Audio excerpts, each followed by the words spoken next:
To a subject that affects every other subject, diversity in media. Diversifying newsrooms is a process that does not stop. We are better off when there are more voices from all backgrounds helping make the news. But newsrooms have struggled to get to where they need to be. It's been a problem for years across the United States. And this week, the Washington Post newspaper guild writes, quote, "A truth that's indisputable. The Washington Post operates with systems that create and perpetuate inequalities." New data this week from the Guild shows the median salary for white men in the newsroom was $124,000.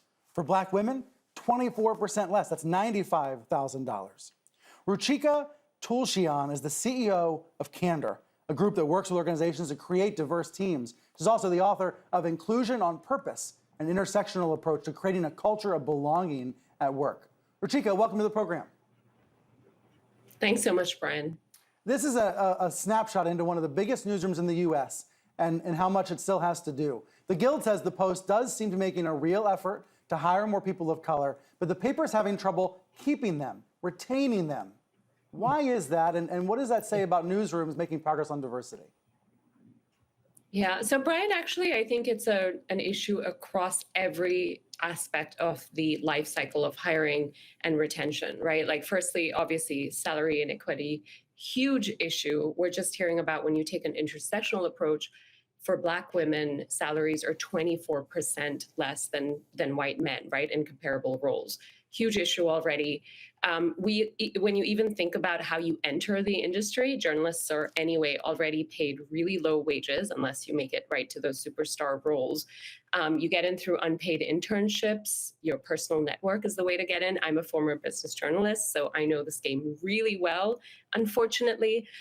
So there's that. And then just the challenge and trauma of covering stories from around communities of color. I've met so many journalists. I remember when I was in the newsroom having to justify why certain stories need to exist, or why a story that was covered that went out, by one of our white peers had bias or stereotypes in them, and how harmful that is. Making that sort of constant reminding folks, we're here, and this is why we need to do better. Yeah. Of course, as journalists, the both sidings of issues around racism, trauma, these sorts of issues. So, I could go on. And I want you to. Let me put some more of the data on screen. This shows gender and racial pay gaps at the Washington Post. Black men making more than white women in the newsroom, but the sample only had 29 black men and 207 white women. For its part, the Post says it's committed to paying employees fairly, and it's put new systems in place to diversify. But that graphic on screen is remarkable. That you have such a different data. So many disparities that take years to address. Pragmatically, what's the cost of having newsrooms that lack a more representative set of voices? Right. Well, there's the biggest cost, I cannot overstate this, is it is an erosion of our democracy if we cannot have representative voices covering our bigger stories. And I think that's one of the reasons why the media has failed in so many ways as we think about, elections. Every election cycle, we have, these big surprises. And for a lot of people of color, they're not big surprises. You know what I mean? So there's that. I think the erosion of democracies, I cannot overstate it. I know it sounds like I might be alarmist or something, but I'm not. It truly is an issue. Now, I want to talk a little bit about salary inequities, and especially when you compare data like this. Yeah, tell me. The issue is not just only, an apples to apples comparison, and especially when the sample size is 29 Black men. Right. The issue is who gets access to those high paying jobs, the glamour work, the work where, you're doing the big stories, you're covering all the biggest, news, or, whatever the comparable jobs are within the newsroom. I know there are many different roles.